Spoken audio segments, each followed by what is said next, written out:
You're now tuned into Mic Check Waifu Waifu.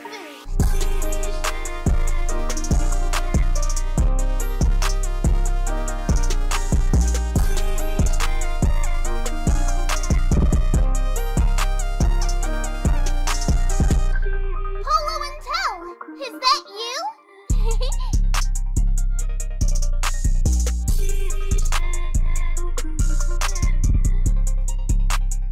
Mic check. Mic check, waifu, waifu. Tell them, is that you? What's up, certified polo boy? Certified polo boy. This is episode 116 of Mic Check Waifu Waifu. As always, it's brought to you by Lube Complex. Make sure you go to lubecomplex.com and use that offer code waifu to save on your entire cart. It's also brought to you by don'ttalkshop.com, as well as our Patreon producers. Shout out to our Patreon producers, AB Aaron Brown, Dre the Go G, Ked the Pro, Explicitly, Monique Williams, Nachi, and Treesus. Thank y'all so much for supporting and producing this and many other episodes of the podcast. I appreciate y'all so very much. We appreciate y'all so very much. We love y'all. Definitely love y'all. Shout out to Nachi. There it has been Discord DMs exchange between me and him discussing Clannad, because he told me he finally finished it. So I just want to mention that real quick. So shout out to Nachi. He said he was watching it with his 5-year-old and it cut him deep, which I'm pretty sure it will. So he watched both Clannad and Clannad After Story. And yeah, he suffered. He suffered with us. So shout out to you, man. I like that. I appreciate that. It means a lot. I would like to say real quick, every time Polo gets somebody to watch Clannad, I just feel like he doesn't do it on purpose, but he has to enjoy the little bit of that soul that person loses from watching that. Yeah, it's a weird, because I want people to see a good anime, right? I always want people to watch good anime. But when you watch it and like, I don't know, you feel something, it's satisfaction because of what it did to me. You know, it was the first ever anime where I've actually felt something, you know? Yeah. Like, other than that, I used to just turn my brain off and watch the meathead shit and enjoy it like it was good. And some of it was good. It was entertainment, right? It did its job. But just looking back on it. Oh, I also sent him the video I sent you, and I think I sent it to Chris too. The video about the girl in the robot for Clannad and that explanation behind it, which made the show even more beautiful. I'm like, oh God, it's so fucking good. It's so fucking good. And on that note, how you feeling, Till? I'm good, bro. Like we had a talk earlier. It's a little warm out here. I've been planning on running around my neighborhood, but it's just too hot. Even if I wear shorts, I start sweating before I even hit the door. Like I think about opening the door and my body just starts sweating. Yeah, it's actually ridiculous. It's like, it's heavy heat, man. It's like it weighs about a good 45 pounds before you even step out the door. And when you step out the door, it's another additive 45 pounds to your body. So it's like 90 pounds of just heat on top of you. It's crazy. It's hot as fuck, bro. It is hot. Like, it's wild. I don't know, bro. I've lived in a lot of hot places so far, but this is the hottest so far. 100%. There was a situation at the store I was at where a lady fucking left her dog in her car, bro, for 45 minutes. Not here. I'm like, you can't do that here. You can't do that here at all. Like, we almost broke the window, but we just called up PD and had them come out. You gotta leave your keys in your car. The air conditioning on full blast. Ain't no way you can do that here. Take the fucking dog in a store with you. Like, we don't. For real. And you ain't got no choice. It's too hot. It's 100%. Too hot. 100%. Like, I am terrified of bringing my dog down here. For those of you that don't know, I actually have a Siberian Husky. And I am like so terrified of bringing him down here because of the heat. Like, just taking him out to use the bathroom, I just know how miserable he's going to be. So I might have to wait until like cooler months just to bring him down here and just slowly acclimate him to how hot it is. But it's been hard because I miss my fucking dog. Yeah. Anyway, anime shit. Welcome to anime shit. What was your what was your episode of the week this week, Till? Something kind of random. It was Kobayashi. Hmm? It is Kobayashi's Dragon Maid. It wasn't anything that we normally watch. I just turned it on, watched 4 episodes of it. I ain't seen that in a long time. I think I watched the first 4 episodes too a long time ago. Yeah, I just turned it on. I was up last night. I couldn't go to sleep. So I just turned it on, and it's pretty. It's a slice of life, but with like some action stuff going on, and it's kind of like cute because it's a harem, but it's like a all woman harem, and it's just the animation is mad like soft, but they get into these fights because like she's a dragon, but she's in a human's body, and then she pop off and do some wild "I'ma destroy the world" kind of powerful stuff. Yeah, it's kind of good. What was your episode of the week, bro? My episode of the week was How the Realest Hero Rebuilt the Kingdom. Okay. Episode's fire, bro. I just love seeing how our hero, even though we didn't see him we saw him 7 seconds this episode. Yeah. But the way he's moving is sick, and I'm liking it. They actually getting into some like chessboard war shit, which I can appreciate. I always appreciate that. And he a real G, moving in silence like lasagna for sure. Yeah. It's now I thought that was hilarious because of what they did in that episode. Yeah. The way that he played that ship. Yeah. It made sense because as soon as they said it, I was like, that's exactly what he did. Yep, 100%. I'm like, damn, that's how you can use his powers. And yeah, it's a great show. I'm enjoying every minute of it. You watch anything interesting before we get cracking into the meat and potatoes? So the only thing I kind of watched that was interesting was it's a Netflix movie, I think, called Corner of the World. And it's a movie. It's kind of set like how the Studio Ghibli, how the what is it called? The Grave of Fireflies kind of is. What's kind of going on is they're going through that time when, it was the World War. And it's called In This Corner of the World. Okay. And basically it kind of has like that Studio Ghibli art style, but how what's kind of going on is we followed this main character. The entirety of Japan is in like poverty stricken, but everyone is going to war and stuff like that. And our main character, she's just like oblivious. She's an artist and she's oblivious to what's going on around her for the most part. And she gets picked on like without her really noticing or paying attention to it. That's like for being stupid, right? She's not really stupid. She's really just, like I said, oblivious. Right. And she doesn't kind of realize the depth of what people are saying about her or anything until the very end, and kind of realizes that's just, she kind of just learns to accept herself. Only kind of interesting thing I watch. I kind of don't want to spoil it because it is a little bit of you gotta kind of watch it. You can't, this isn't something you can watch and not pay attention to. You gotta really sit down and watch it. But it has some interesting stuff to it in terms of like just accepting yourself and not caring about, regardless of whether it be family or friends and whoever, you just accept yourself for who you are. So I think it was overall just an interesting movie. I wouldn't say it was like a 10, but the score for average score is about 80%. I would give it like a 75. Okay. Wow. That's dope. Yeah, I didn't watch anything new, man. I didn't watch anything new whatsoever.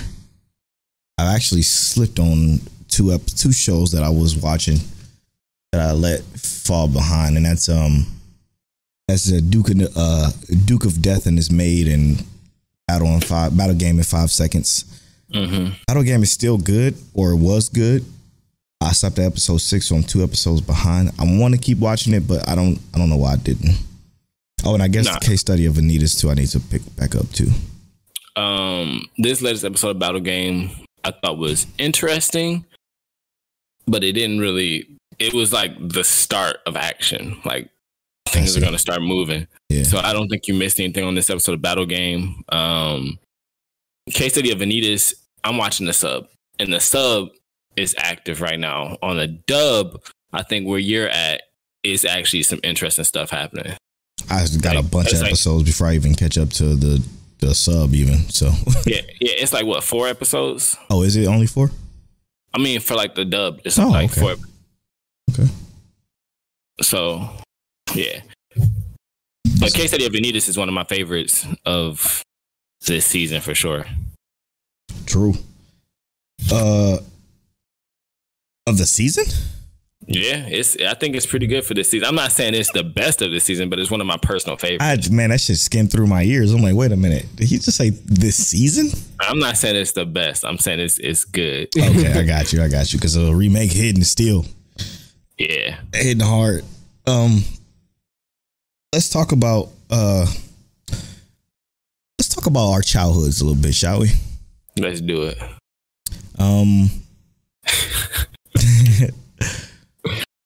When you were young, okay? I was never young. What show do you remember watching? Like just before you started using websites to watch anime and all that shit.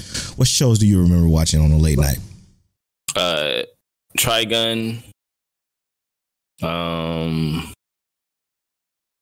Dragon Ball, Cowboy Bebop, Ghost in the Shell.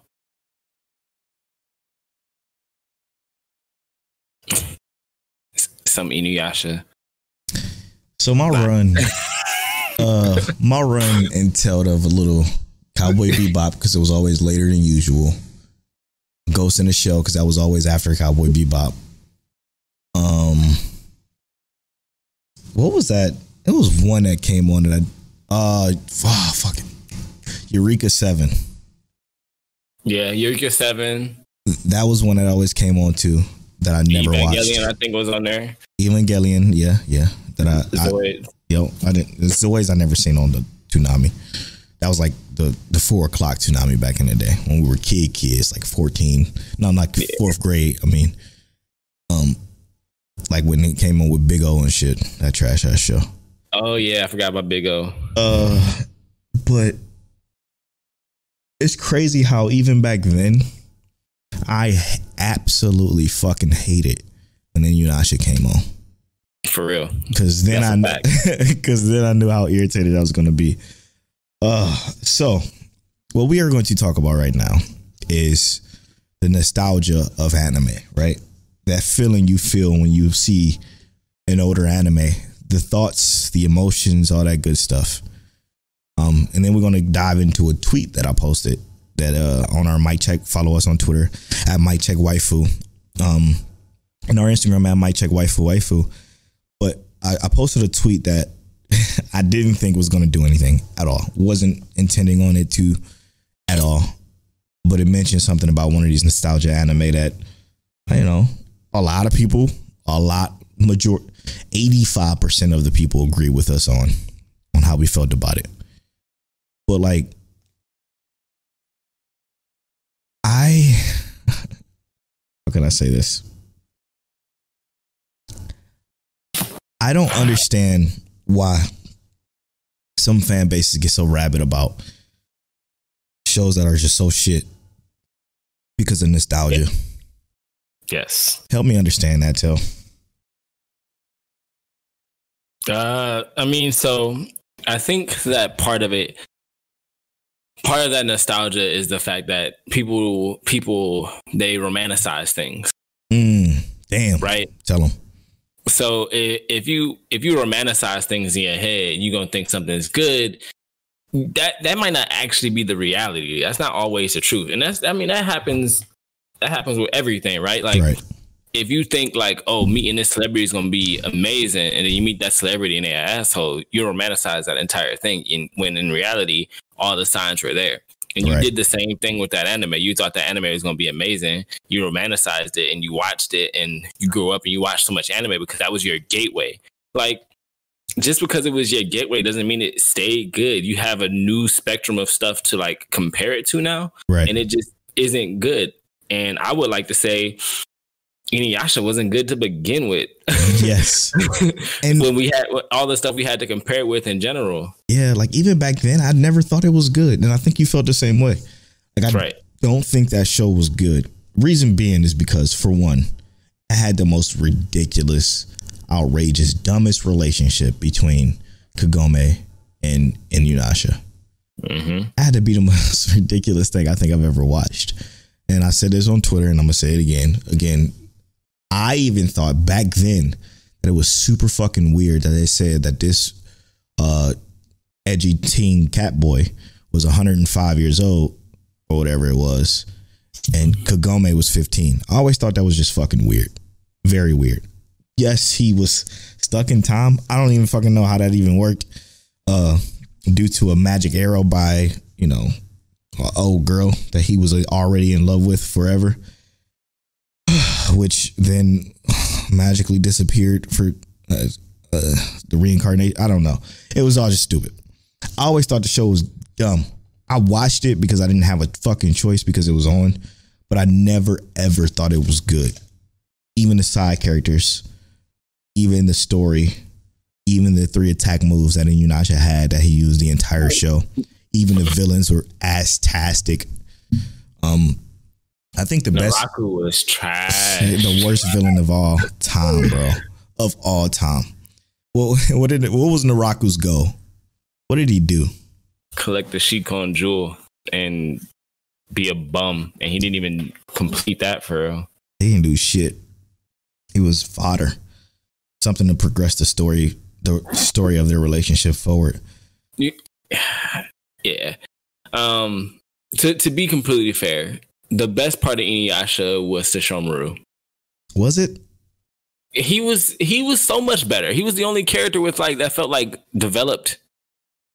He went from the evil brother who wants to kill Inuyasha to like growing and understanding. Yeah, he still had a baby by a human that was hundreds of years younger than he was.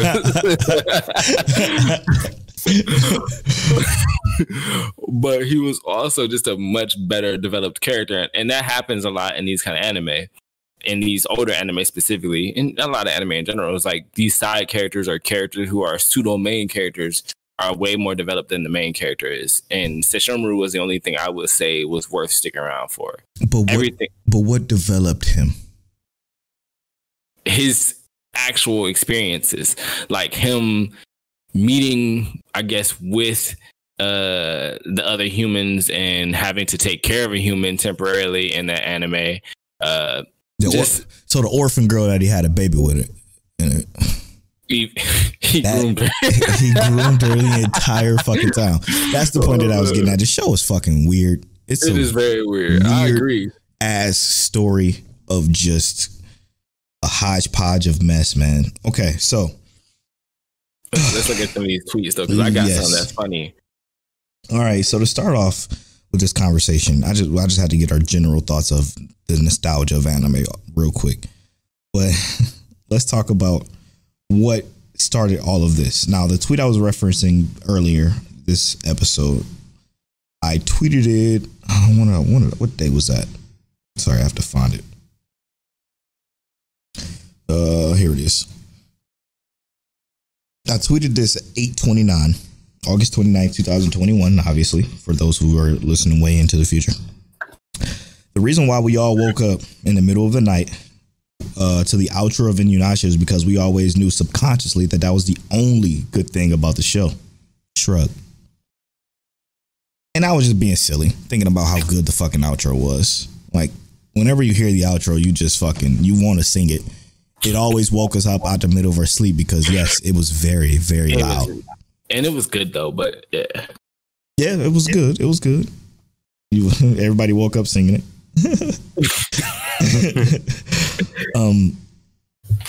But that's about it. And then I'm looking at the tweet now. Today is the day we're recording this is September 5th, 2021. And it got 97 likes, 34 quote retweets, and 26 retweets. Now, some of you fucking fans of this, just like any other rabid fan base of anime, decided to get a little spicy. Okay. Very.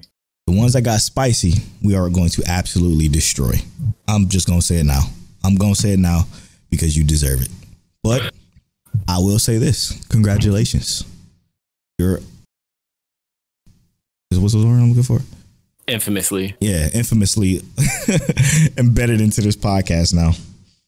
Whether you like it or not. And I don't care. You probably ain't gonna listen to it, but who gives a fuck? All right. Where do you want to start, Till? All right. So I just got one. Dude, the great Alan 19 said, bro, the show was actually gas. Y'all just love simple anime, right? Yes. Let's dissect that a little bit.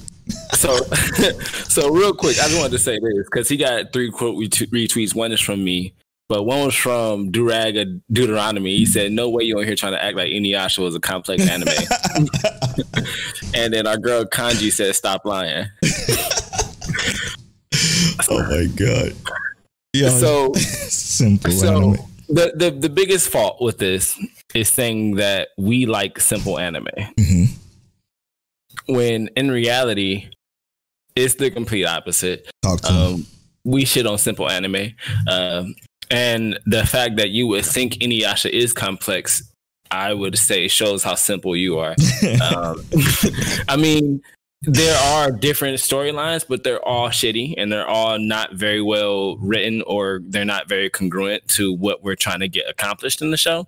And like someone else said, it's literally a series of loops and just the same thing happening over and over and over and over again. The show is just not good. And you're going to sit here and tell us that it's complex.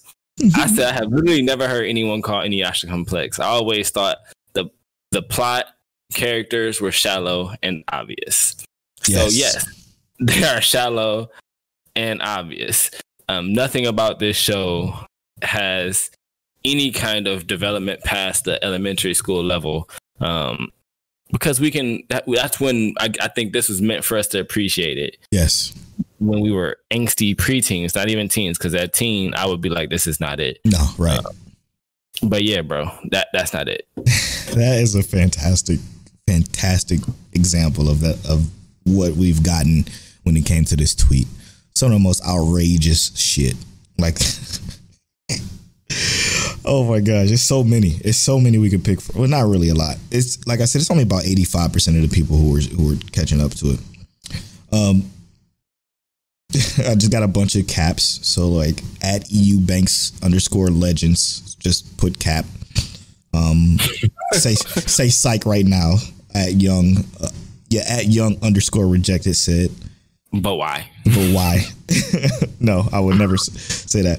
Hey, actually, OJ Don't Play just said this person is absolutely right. Don't know who he is. Fact. Oh shit. Oh, this is my favorite. This is one of my favorite ones right here.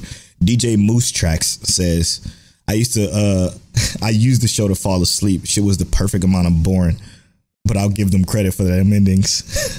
Right. He was preaching.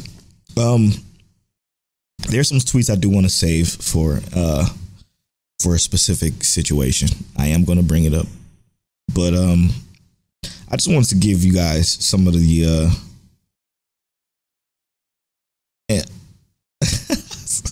somebody said, anyway, who's your favorite Inuyasha boy? At Cacti Michi. So Inuyasha is ridiculous, right? And I actually saw something about you know how they have characters that do, I guess, pervy, creepy stuff. Mm-hmm. And the only time they're actually considered pervy and creepy is when the character is irritating or not interesting or whatever. Like they were trying to say like Mineta is a pervy character, but he gets way more slack than Jiraiya did, right? For being pervy. Right. And I'm like, Jiraiya's whole name was Pervy Sage. That was his name. Now, Moroku, he was worse than Brock. 100%. And the only reason I say he was worse than Brock because Brock did hit on more girls, but Moroku was way more relentless. Like Moroku was borderline, like he was willing to do something that he shouldn't have been doing. I can't believe we just brought up Moroku, and the first thing we talk about is him approaching women. Like that part was terrible. But you want to know the worst part about Moroku? What's up? It's how fucking overpowered he was, but how quick they was to eliminate his. how overpowered he was every fucking episode, like because he could just win the whole thing all the time, no matter what. But then they will put in something like, "Oh, a poison bee. Oh, he can't suck in the poison bee because guess what? He'll die. You know, he'll be poisoned."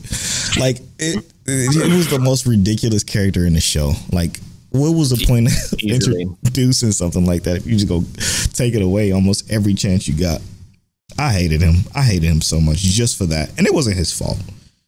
But his whole hollering at girls was terrible, but that was something we were used to back then. Right. But it was awful. Sorry, you got any more tweets? I just had to go down. Hold up. Let me go ahead and go back into my archive real quick. I say I can't believe people on here defend. They say kill yourself, never say only thing. Okay, let me talk about that real quick. For a motherfucker to go ahead and tell somebody to kill themselves for saying that Inuyasha is a bad show goes to show that they let this nostalgia literally control them. Okay, they let nostalgia literally take over in their brain to tell somebody to kill themselves for saying that their show is terrible. Now let me tell you something, bitch. Nothing, absolutely nothing about Inuyasha warrants you to be that much of a fan. Because I guarantee you, I bet you your entire life, which ain't worth much, that you didn't watch the show in 2020. You didn't watch the show in 2021. You didn't watch the show in 2018. I can promise you that. Because the show is ass-tastic. It's one of the worst shows I've ever seen in anime history. Now, there's also another one where this girl, where is it? I don't know. I don't even know if it's a girl. I'm going to be 100% honest with you. Let me not assume the gender, but neither do I give a fuck about that at all. It was about, what did he say? There he is. He said, "I'm so tired of y'all trash ass anti-tubers and podcasters saying dumb shit to get interactions on your channels." Listen, that's something Mike Check Waifu was never gave a fuck about. We never gave a fuck about interactions or trying to beef up our podcasts or channels. We grow naturally and we appreciate everybody that decides to listen to us. It means the everlasting world to us. But something about that tweet frustrated me the most out of every tweet we got. We got some ridiculous tweets, but this fucking doofus, this bozo the clown, this dick for brains decided to say that because him and his 175 followers really believe that people just really be out here posting tweets for interactions. Now, some accounts do. Okay, I will never take that away. Some accounts do talk that shit just to get a like or two. That's not how we roll. If you ever listen to us, if you ever followed us on Twitter, we never ever would roll like that. We just chill, we just have fun, and we just talk to our friends. That's about it. But fuck you and fuck your mom too. Let's see here. Here, let me hit you with one real quick to kind of spin off on that. On August 6, 2021, Polo said, "Weirdest anime fan base." I said, how did I forget about Inuyasha? The fact that people enjoy that anime is baffling to me. I tried so many times. Now, hear me out, you fucking weirdos. Polo already said ass-tastic, so I'm not going to use that. So, let's see. Ass-tacular. That anime is so ass-tacular, I forgot it had a whole spin-off that was also ass-tacular. Oh, yeah. Yashahime. Everything about the show. Oh, I forgot about that. Has not held up. Yashahime also did not hold up. And the fact that y'all sitting here defending this show like it was God's gift to anime when it wasn't.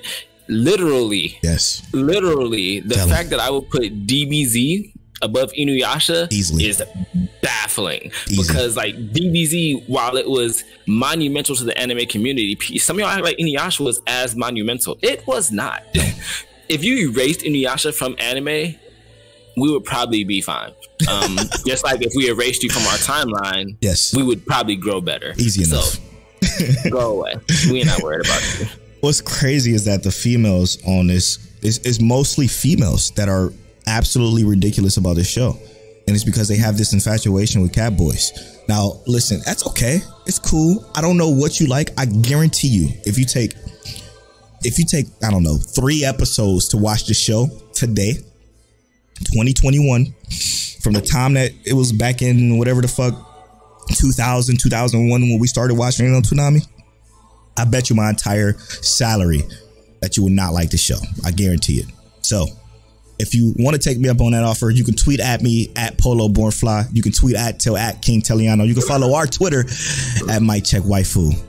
But remember, Inuyasha fucking sucks. All the dick. All the dick. Anyway, let's get to know Mic Check Waifu. This is the part of the podcast where we get to know Mic Check Waifu, where we take one random question from a list of questions that we have, roll a random number generator, and discuss it. So you can get to know us a little bit better as podcast hosts. So, it's your turn to roll a random number generator. It's my turn to read the question. So if you don't mind, brother, what is the number? 59. 59 is, which of the five senses would you say is your strongest?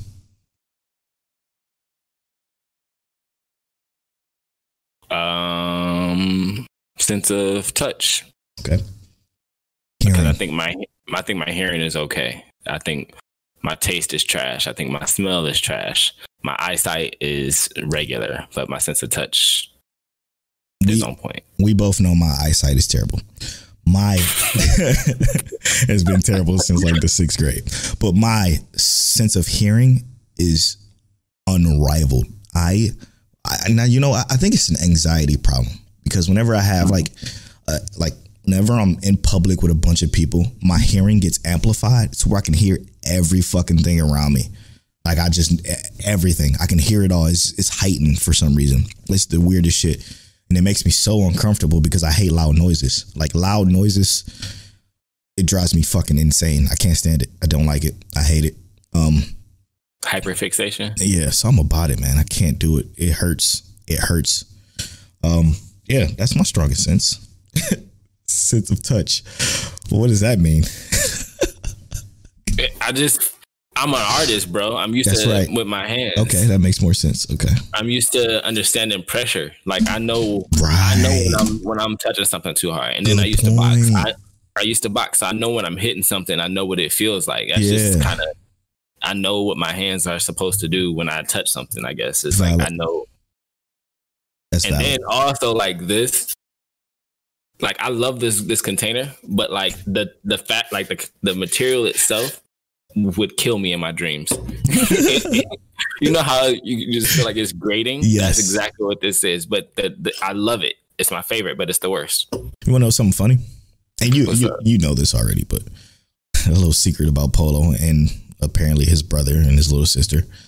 We all can't stand the feel of cotton balls. Terrified of them. Can't stand them. I want y'all to listen. Okay, I know y'all are like, what the cotton balls? What the fuck are you talking about, Polo? Listen, hear me out. The feeling, if you take a cotton ball and just like squeeze it, you know, the ones that come from the pill bottle or cotton balls you have that you used to put like on, you put alcohol on a fucking cotton ball swab and rub it on your PlayStation CD to make sure it works. Something about squeezing those makes me want to grind my fucking teeth. And I absolutely hate grinding my fucking teeth. Like I will literally jump down 12 flights of stairs before I grind my teeth. I can't do it. I can feel the texture in my mouth when I touch them, like the texture of the cotton balls. Yes. So yeah, I know exactly what you're talking about. It hurts, man. It fucking hurts, man. Ugh. And what's a funny story about that is, on the side tangent here, when I was little, my mother always knew I couldn't stand cotton balls, but I was the only one she knew couldn't stand cotton balls. So when I was younger, she walked up to me and was like, "Hey, Tajay, I just opened this Tylenol. Can you get a pill for me?" I'm like, all right. I go to reach and see a cotton ball and I literally jump away. Like I was fucking terrified of it. Like it was a spider or some shit. I don't know. I jumped away. I'm like, nah, I'm good, ma. You can get Tamara to do it. So she goes to my little sister. She say, all right, Tamara, grab this cotton ball out so I can get this Tylenol out. And she was like, okay. I reached for and saw the cotton ball and she jumped away from it like she was scared. And I'm like, wait, what? Why ain't you grabbing the pill? She said, because I don't like the way the cotton balls feel. Like, that's funny. My mom said, hold on. She goes to my older brother. She holds the pill out. Hey, can you grab the Tylenol for me? He opens the Tylenol up. He reaches in. He does the exact same thing we all do. So she's like, so you mean to tell me that all you motherfuckers are scared of cotton balls? And we all said the same thing. We just don't like the way it feels. Like that feeling. Is that a generational thing? I don't fucking know. It was the weirdest situation ever because we all didn't know that each other hated the feel of it until that day. That's crazy. And ever since then, everybody in our family has been trying to get us to touch cotton balls, and we just don't do it. We're like, nah, I'll be good. I would never do that to you. Yeah, we good. That sounds like trauma that I would not push on you, brother. It's not like trauma. Again, it's all about not wanting to grind my teeth. And right. No, I know that. Yeah. And that's one thing I cannot not do when it comes to cotton balls. I cannot not grind my teeth. So I'm thinking about it right now. Yeah, it's making me itch actually. It's truly making me itch. Yeah. When we come back, we are going to discuss some other things and then go into some spoilers. Damn, what we spoiling this week? Remake Our Life. Yes. Tokyo Revengers, obviously. Yes. Sad Man's Parade from My Hero Academia. Oh, that's right. Yeah. Okay. When we come back, we'll be spoiling those anime. We'll be right back after this.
And welcome back to episode 116 of Mic Check Waifu. Damn, I forgot that fast. It was 116, right? 116. Welcome back. We are back to spoil some shows. Specifically, episode 22 of My Hero. I believe it is. Yeah, that was episode 20. Hold up. 22? Was it 22? Yeah, it's episode 22. We were spoiling. Sweet. We are spoiling episode 22 of My Hero first. So, episode 22 was a Sad Man's Parade. What are your thoughts on the episode of the show? It felt close to the representation of the manga. I thought it was actually a pretty good episode. Yeah. So that makes sense as to why you guys like the manga, because if the manga's paced like that, it's pretty damn good. Good. The manga, I feel like, did show more of Twice fighting himself and like the actual slaughter of himself and stuff. It actually seemed a lot more gruesome. Yeah. But the way this was paced and everything like that, like how we were talking about, this was significantly better. This is more of what I liked from the manga.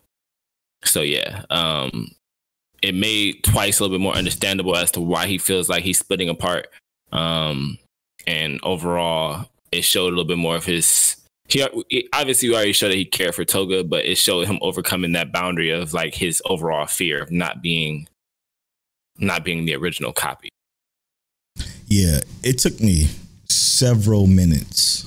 Okay, several minutes of pausing and remembering who the fuck Twice was and why the fuck Twice was, because I didn't remember shit about Twice before. Because you never gotten details for Twice. Yeah, we got like him, his quirk. That's it. And like I'm like, damn, I don't fucking remember what he does or who he is or why he is. And I'm like, oh, they never really gave that, but they did say what he did. And it took me forever to figure out, oh, this motherfucker split personality, and literally, if you barely punches him, it goes away. Like, and he was cool, but I don't think he's that special at all. And still, even after this episode, I don't think he's that cool at all. I do like his moralities though, even as a villain. He does have some great moralities. I like that. Believe me, we're going to see Twice grow some more. This was the first step of his growth. We're not going to see it more in this season because this season's practically over. Mm-hmm. Yeah, but the next season, we're going to see some more Twice. And you want to tell you what I loved about this episode so very much? Obviously, outside of the pacing. It wasn't necessarily be Shigaraki. It'll be what Twice did with, the crew. And then what Shigaraki did at the end. That shit was fucking dope. I also loved I also love the idea that the clones, the doubles, know how the other thinks, right? Obviously, because they're doubles. And it also was cool to know that he can only make things that he understands.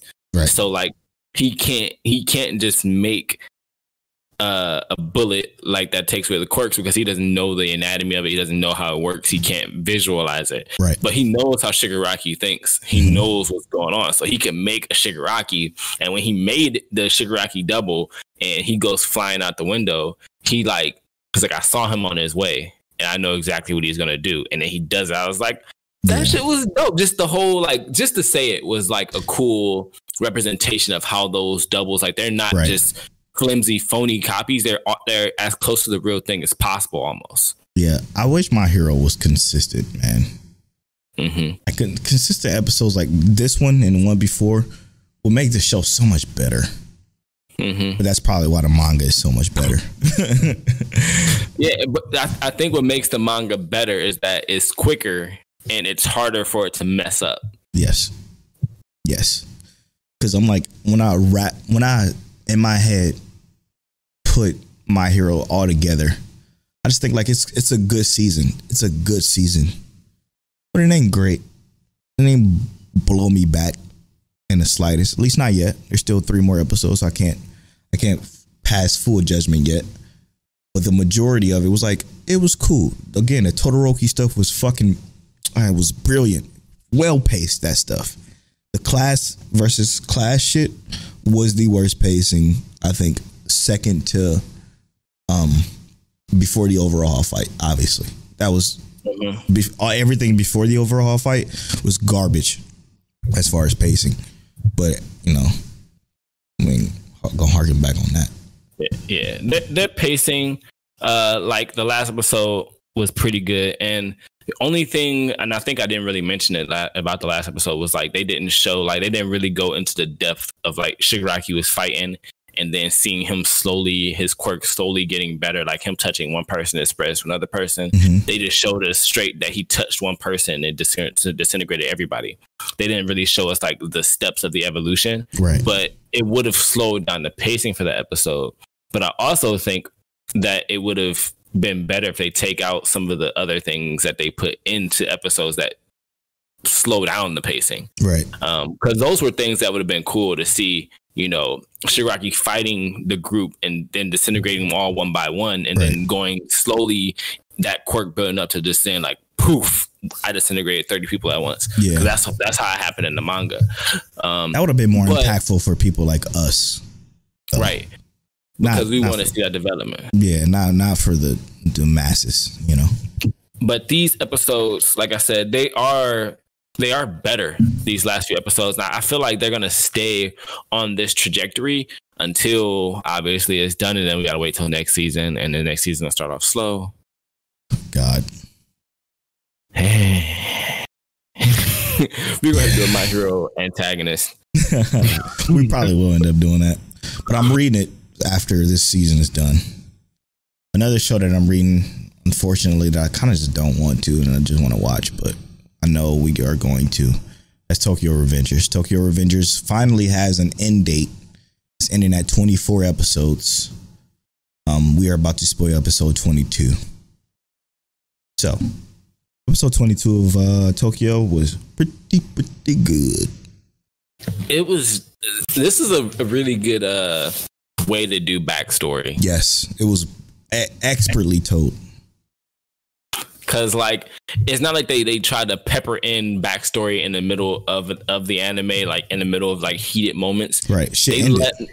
They let the shit happen, yes, and then said, "Here's the backstory." Tell them.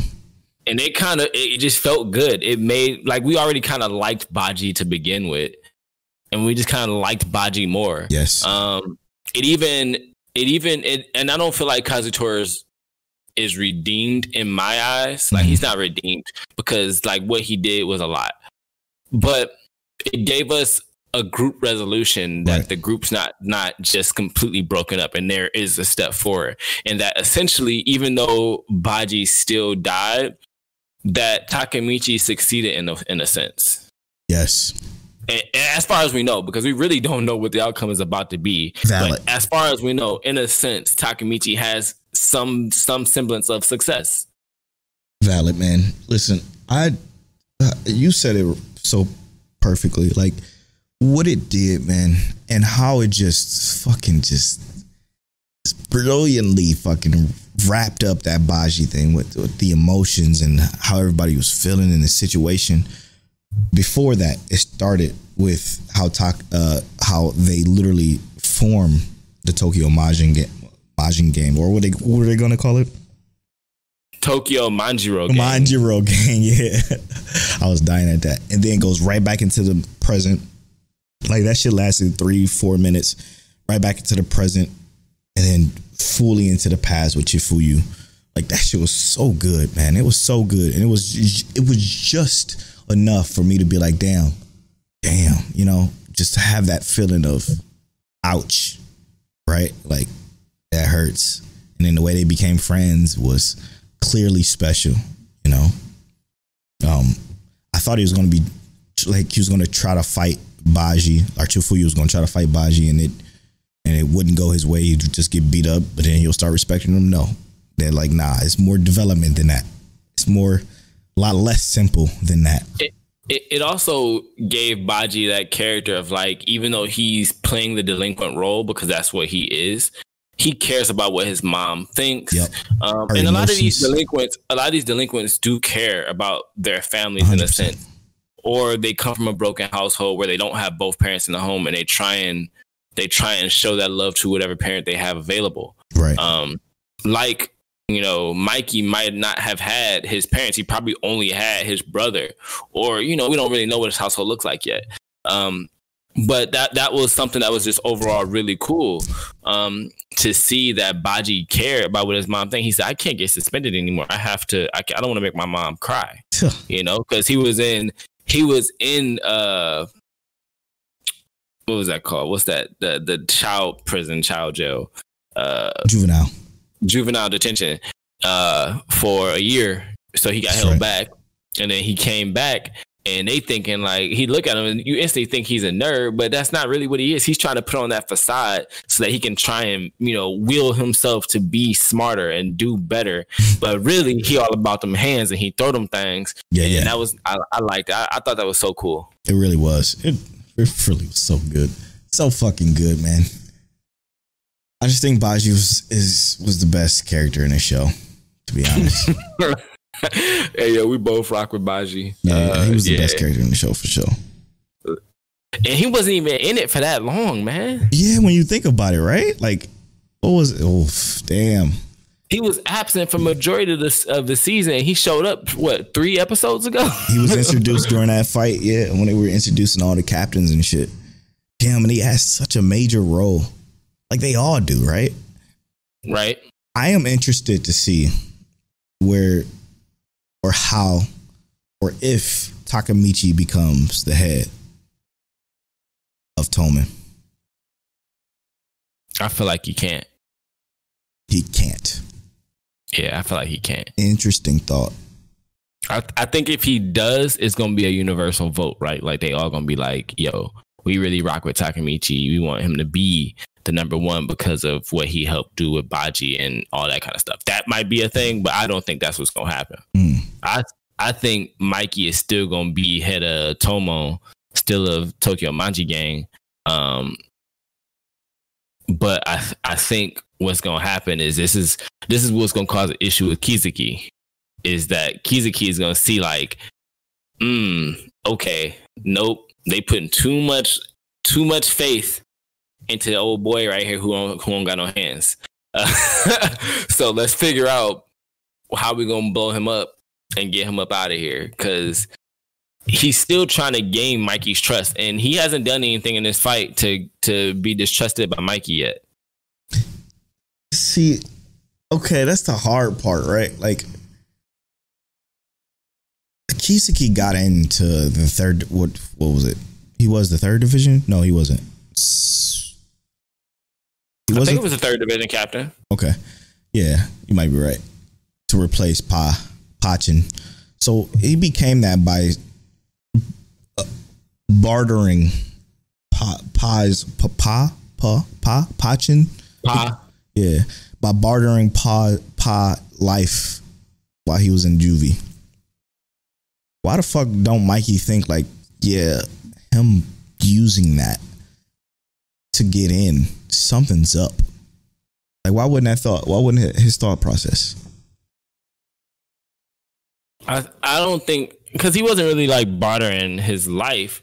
He was saying that he can get him out of prison, and he can get them more fighting power, like people, if you let him take over that position. And I think that in that specific situation, because of how things were going, that was a benefit for them. Yeah. And you gotta remember, from what we know, Kizuki was planning to have Valhalla clash with Tomon in general. Right. So if they was gonna clash against 300 people with only 100 people, you know, Kizuki came with 50, so it was 150 versus 300. Right. Poof. Man, I don't. This chess game that Kizuki playing is baffling to me. Is it just because he wants to take over Tokyo? he want to do it from the shadows. Is that what it is? Yeah. Damn, man. I hope they violate his ass. I know they can't. I don't even know, but I don't think there's enough violation they can do to that man. They need to go ahead and blow that man, just punch him in the chest one good time and knock all of that out of his ass. Facts. Oh man.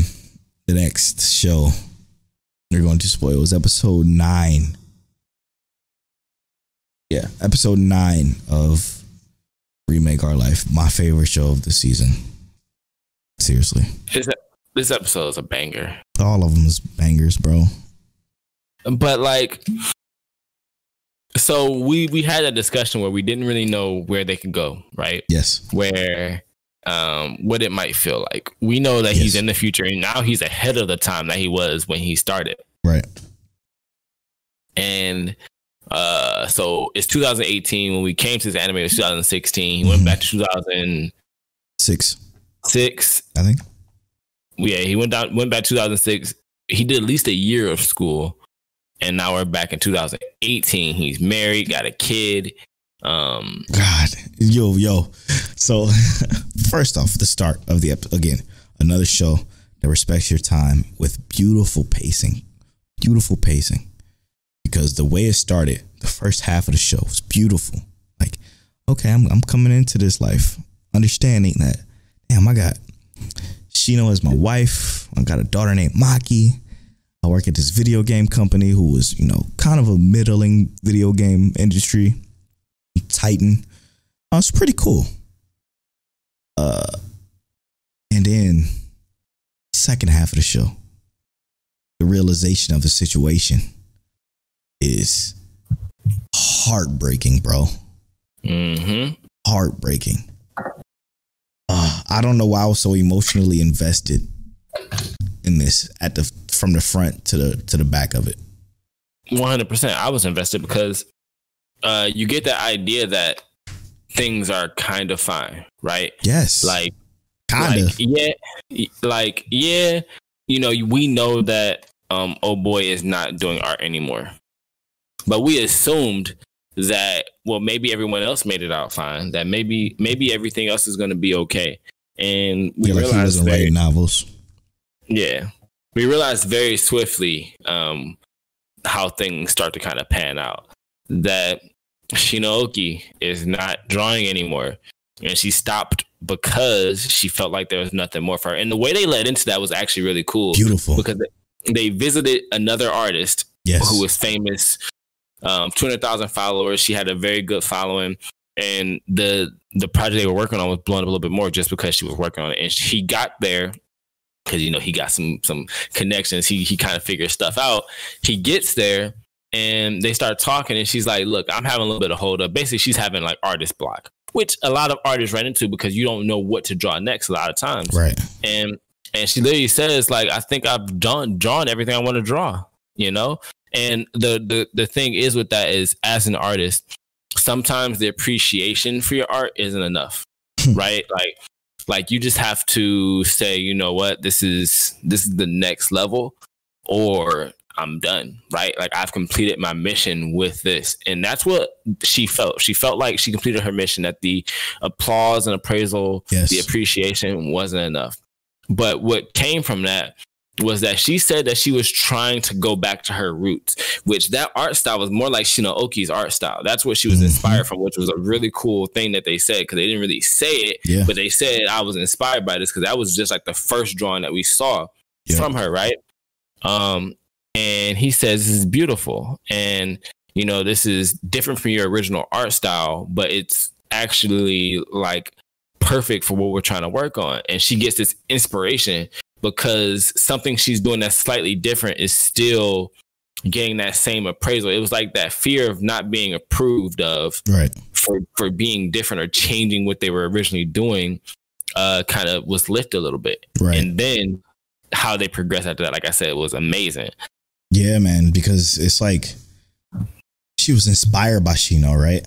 she was inspired by her to start to become an artist. And it's like he realizes, damn, inspired by my wife to become an artist. But nobody knows that's her. All right, well, wait, why is she not drawing? And it's like, boom. From that moment forward, he's like, shit, it's because of me. Mm-hmm. Like everything that everybody's not in love with anymore, they're not in love with it anymore because of me. And that shit was powerful because you look back and you think back onto everything that's been happening in those earlier episodes of him kind of like trying to make this video game situation work, but being that grown up, using his maturity back then to essentially break down the creativity of these artists that were just about like doing it for the love of it. Yeah, they did it for productivity, but they've always felt like they did it because they loved it. They were influenced by it. It was encouraging for them to draw or sing or write, and it's gone because they feel like it was, like you said, productivity purposes and not for anything else, not for the love of it. So I got a couple of points on that too. Because one, the realization that he was able to inspire someone to continue doing what they felt like they love, going to not being able to inspire the people that he admired and looked up to and loved, he was not able to inspire them to do the same, even though he just did it with someone else. So it's like he felt like he was too late. So that's the second point. The third point is that they were showing this from the beginning. So that first project they had where they didn't have the right camera and he was able to switch it out and move on and make it work with just like whatever he had and made this really cool scene, right? Like they gave us that, but the director, the professor also demonstrated that this is a little bit of an issue because this is not what I think the artist intentionally wanted. And she said that I don't think that was intentional. And I think that that's where things derive or derivated from this is that the intention of the artist started to shift more and more away from art to product. And it showed more and more, but like we're just in the mind of like, this is so good to where we kind of like, we might've skipped over that a little bit. And that's just so cool that was the start of it, but it was a issue that we didn't realize was going to be the larger issue in the end. 100%. Like, oh my goodness. What is the pink haired chick name? I want to know her deal. I want to know why she exists, when she existed. Kiko? Yes. I want to know what the whole supernatural part of this part is, because we've never seen her at the very beginning in that 40-minute episode as to why, when he went back in time in the first place. Oh, I'm hoping episode 12 is 40 minutes because I was thinking to myself as I'm watching this, like, damn, we're on episode 9. How are they going to wrap all of this up in 3 more episodes? That was my thought. Like, how? But I have faith because the show has been doing so fucking good as far as like just moving and grooving. I feel like with this episode, I'm less worried about how it's going to end. Interesting. Because it kind of gave me a little bit more of, I feel like they gave me faith in their direction. Interesting. Really? Yeah, because this was different than I was kind of expecting. I wasn't expecting the idea that this was going to be, he was going to come face to face with his failure like that. Right. And it's not necessarily that he failed, because realistically, if he had gone to school, like if this was his regular timeline, right, this could have been a very similar thing. The only difference would have been that he didn't necessarily have that exact knowledge. But it definitely could have been the very same thing, because these people were, he was inserted into a situation that already happened, and he just fixed those issues. He already had that mindset. He just went to a different school, a less successful school, and got a less successful job. And that he did realize that everything he did has brought people down a bit, but elevated himself also.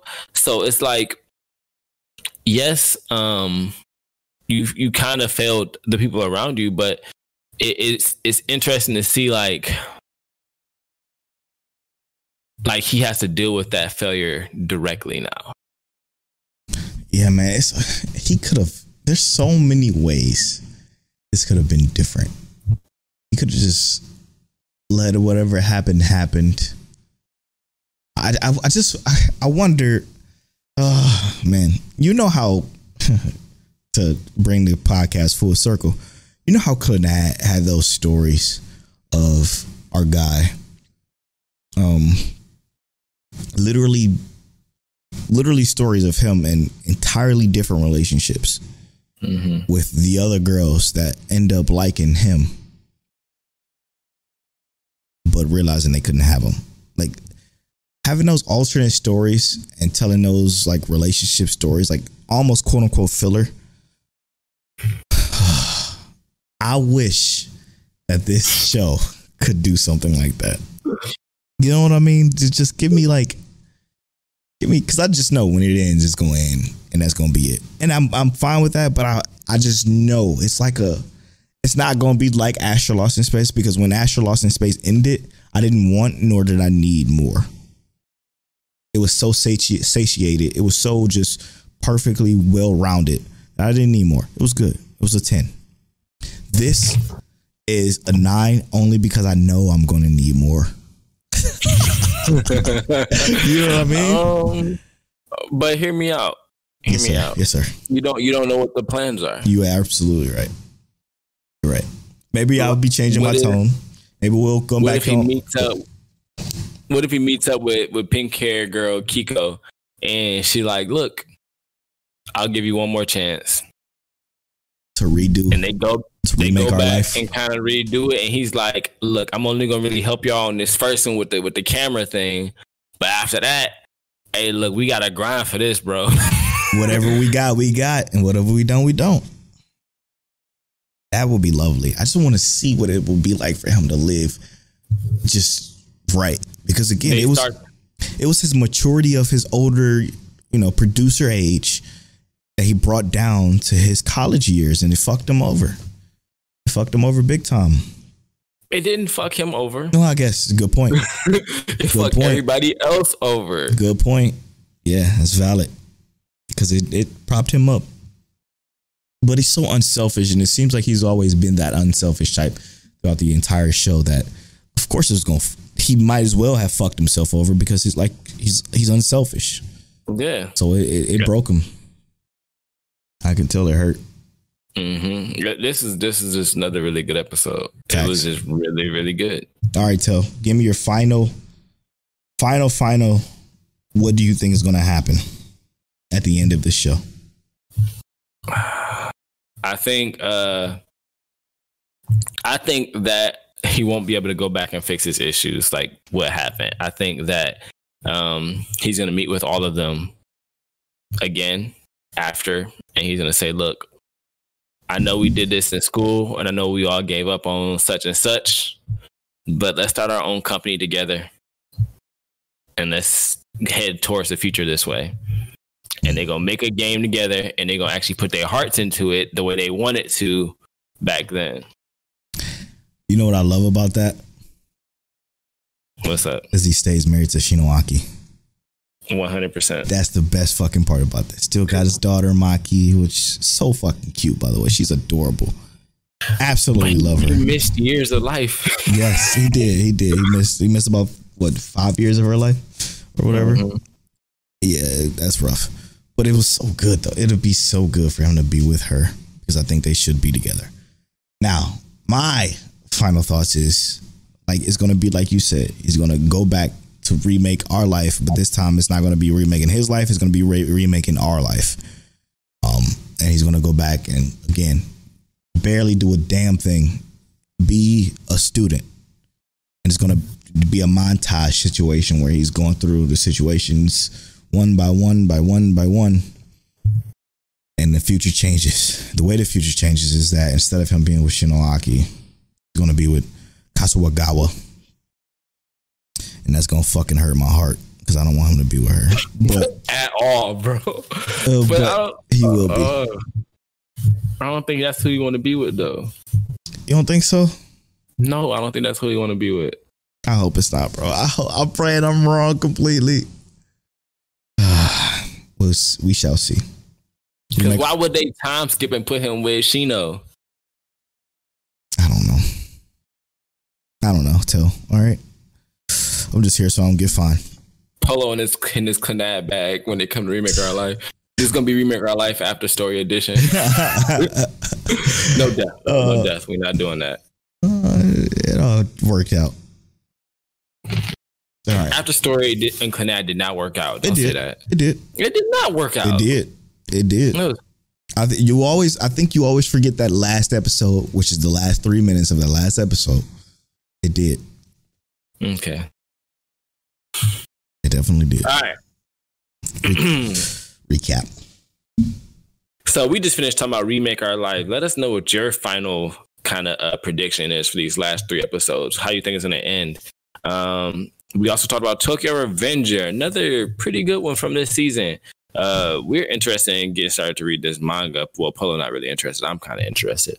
We talked about My Hero Academia. The pacing has been good for these last few episodes. Hopefully they keep it up for the next few to get this season finished. Before we had our break, we actually got to know Mike Check Waifu like we usually do. And we said, what's your strongest of your 5 senses? I said touch. Polo said not his sight, but it was his hearing.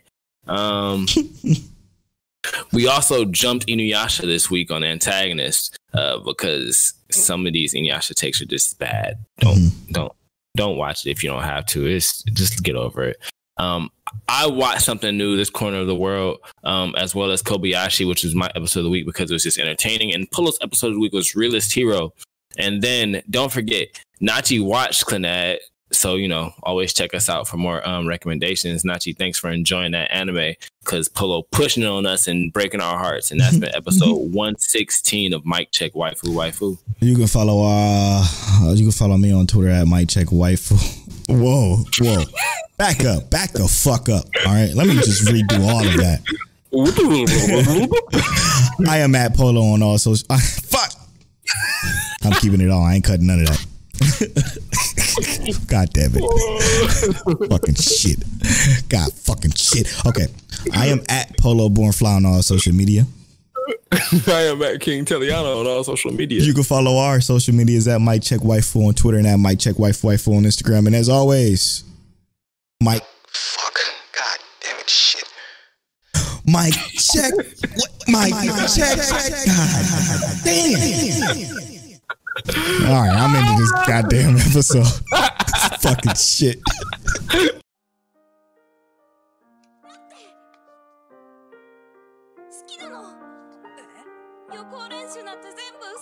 You're now tuned into Mike Check Waifu.